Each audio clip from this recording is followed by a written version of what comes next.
Well, great morning, moms and dads.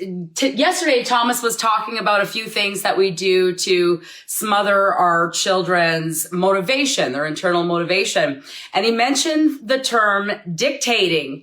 And I thought, well, gosh, we need to do a short video and just talk about just dictating. What does it mean to be a dictator? How does it cause negative behavior in our children? And of course, what you can do instead to start seeing more positive results.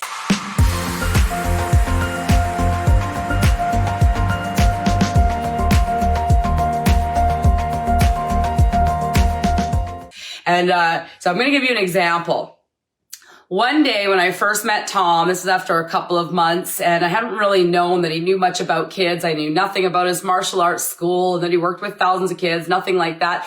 We were working on personal development, and we were creating a PowerPoint in my office. And at one point, my son, who was 6 or 7 at the time, and I do want to say he was diagnosed with ADHD, as well as the worst case of oppositional defiant disorder that the psychologist had ever seen. So I've been where you are and have dealt with 3, 4, 5 hour long temper tantrums and all these things. And so anyway, Zach's going, "Hey mom, I'm thirsty." And at this point in time, I was a dictator. I controlled everything that my kids did, although they really, at the end of the day, controlled me because they had taken over my whole life. And so I was a servant to them, just like they were in a hotel. So, "Mom, I'm thirsty." And I'd come running to the rescue. "Mom, Jacob's hitting me." I'd come running to the rescue. If you can relate with me on what I'm talking about, definitely give me a like or a comment or something so I can know. But anyway, at this point in time, Zach goes, "Mom, I'm thirsty." And I'm like, "Okay, honey, I'll be right there. I'll get you some juice or whatever." And Tom sent me on this wild goose chase. I had no idea. "Hey, can you run upstairs and get this, this, and this?" And by the time I came back, my son had a smile on his face from ear to ear. And he was just standing there like so proud of himself. Look at me, look at me. And I looked at Tom, or Tom goes, "Guess who made the juice, Mom?" And I knew right away that Zach had made the juice, and I'd never taught him to make juice before. So we're talking about dictating. See, me running to his rescue was kind of dictating, and we're going to talk about that. So number one, Tom, what does it mean to be a dictator with our kids? It's the opposite of asking a question. That's how powerful a dictation is. You could be in the car and say, "Please put your seatbelt on," in the nicest, sweetest voice that you could possibly imagine. "Put your shoes on. Take your glass to the sink when you're done." These are all dictations, and we don't even know that we're dictating. Yeah. And when your child says, "I want to go stay at my friend's house," and we feel this overwhelming need, like we're responsible, make it happen or not. And we say, "Nope, you didn't do your homework," or "Nope, we talked about it and you didn't clean your room yet, so you need to go clean your room." That's all dictation, right? We're telling them what to do. And, if Tom told me what to do more than 2 or 3 times in a row, "Come here, make my food," right? "Go have a shower." Well, you tell me in the comments below what you would do if your spouse or partner started bossing you around and telling you what you could do, when you could do it, and what to wear, and where you could wear it, and all these things. Tell me how that would make you feel. So so first of all, that is, how does it cause poor behavior in our children to dictate at them all the time? And I think by the exercise I just did with you could probably give you the answer. But do you have a little bit of an explanation, Thomas? Yes. One time, Bonnie would say, "I'm tired." And I would say, "Well, go take a nap." Dictation, right? Like, how crazy can it be? It totally makes sense. But see, our kids have a goal. They have a want, need, or desire that's just burning inside their little genius spirit. And if they knew how to do it, they would already go do it. But they don't, and they're just doing the best they can. And when we tell them, it might even be a moral issue or a safety issue. "You can't do that. Don't do that. Stay away from the stairs." whatever it is, we had the highest level of intention, but it's coming across as a way that's robbing them of their passion and purpose. And that's what a dictation really can be. And in this case, Zach was, I'm thirsty. And so mom would actually go get the juice, make the juice, and go, here. Pour the juice. Pour the juice. Another dictation that's pretty popular, and we don't even know we're doing it, is you actually, at dinner time, to be a good mom, you put the food on the plate and go, here, honey, look what I made you. Dictation. Oh, that's a good one.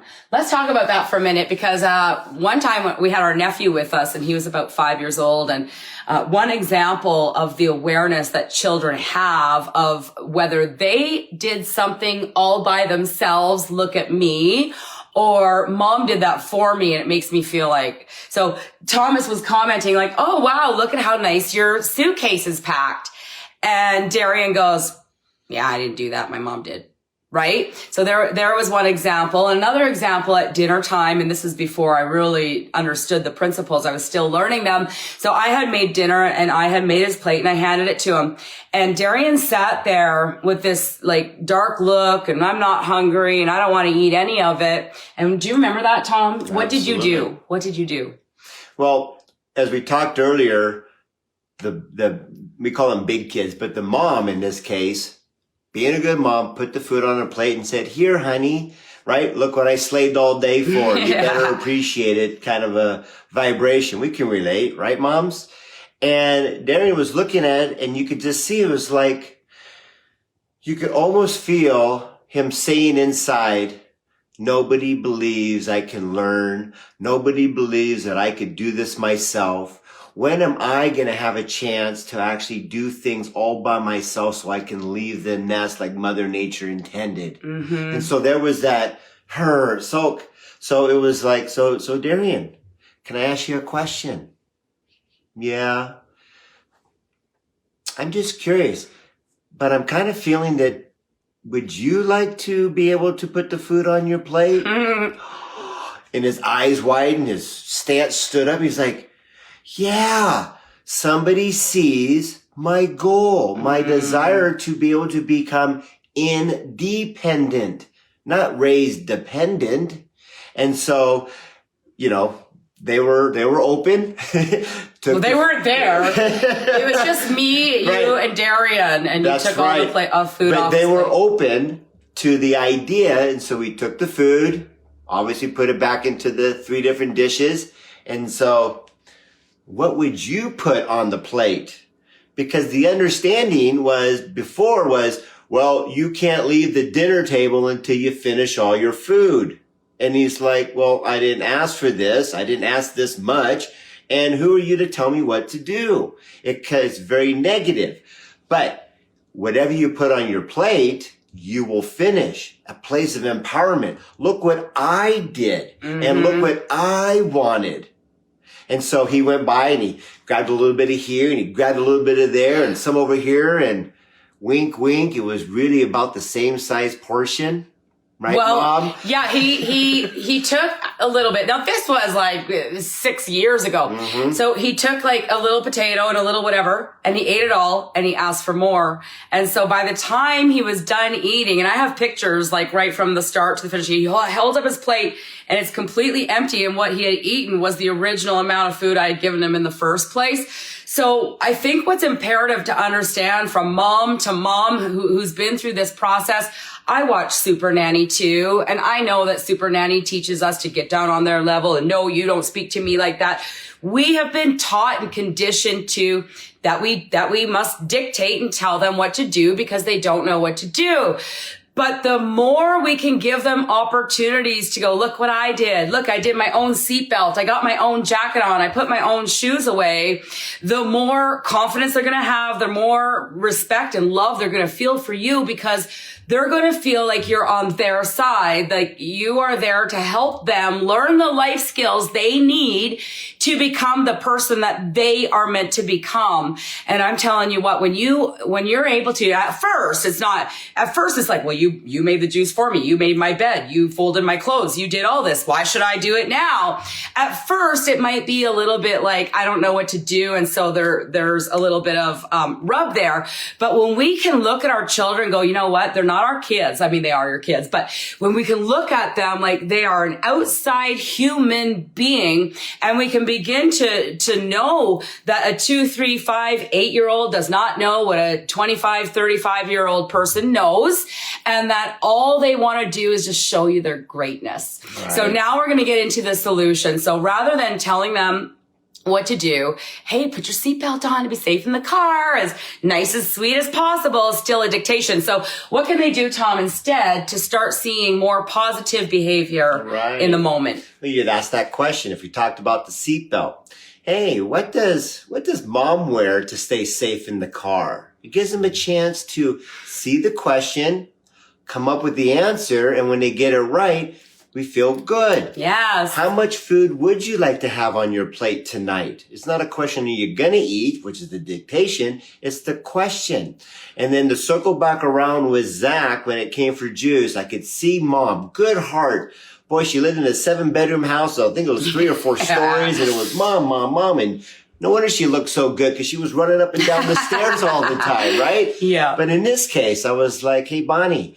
And I sent her off on a wild goose chase, something she'll never find, because she was gone for 10 minutes, which is how it was supposed to work. So we created a window, and I'm like, hey, Zach, what kind of juice were you looking for? Orange juice? Now, if I was to look for that orange juice, where would I find it? He walked right over and he opened up freezer. And I'm like, is that something you can get, or do I need to get it? And he scooted that chair over and he hopped up in there and pulled it back and put the chair back. And then I'm like, so how does this open? And he's like, you know, and we set it down and kind of spun a little bit and had that little white tag. And he's like, yeah, you pull on that. And I'm like, cool. So do you want to pull it or I pull it? And you see, what you should be hearing is a series of asking questions that's in a form of a dictation that he's answering it. Well, you pull that. That's the dictation part. The dictation is the answer to the question in the positive form. So he pulled that off, and then I'm like, okay, cool. So now what?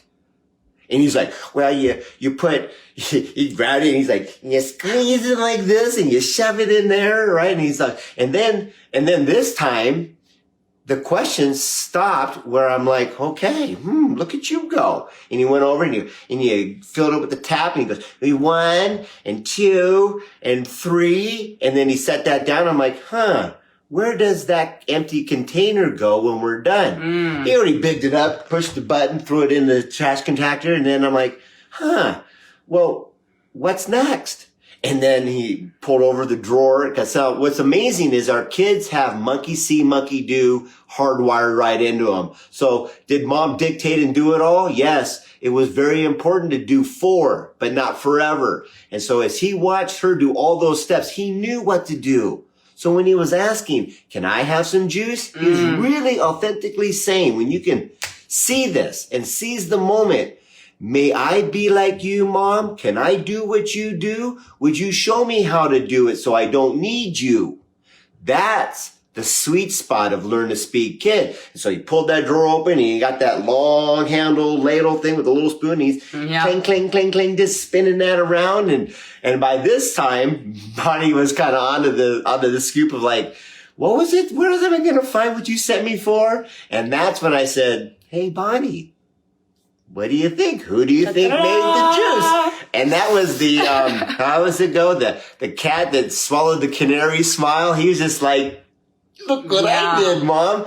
And that could be the missing piece to your parenting puzzle to unlock the solution of how our relationship truly is. Yes, we do everything for them from 0 to 2.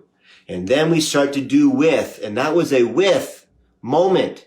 And the idea is that when Zach goes, I'm thirsty, Mom, Can I go make juice, please? Because it's all gone. You bet you can. And he's doing it all by himself. That's Mother Nature's law. Do for, do with, so they can do it on their own and leave the nest with all those missing life skills intact so they can do, be, and have what their heart desires. Yep.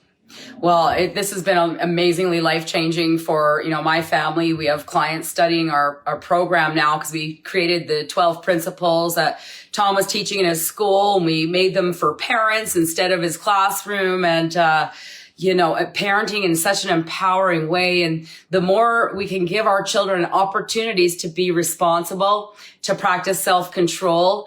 We even have practices to help them learn and develop new neural pathways called focus, self-discipline, respect, and all of the things that we would love to have with and from our kids. And, it was after 6 months of watching Zachary step into his power and watching my teenagers just, oh my gosh, one time I got up and they were cleaning the fridge out. Another time I got up, they were making me breakfast in bed because they had asked for a sleepover and I didn't just say yes or no. I was like, well, what's the one thing you could do to earn yourself a sleepover?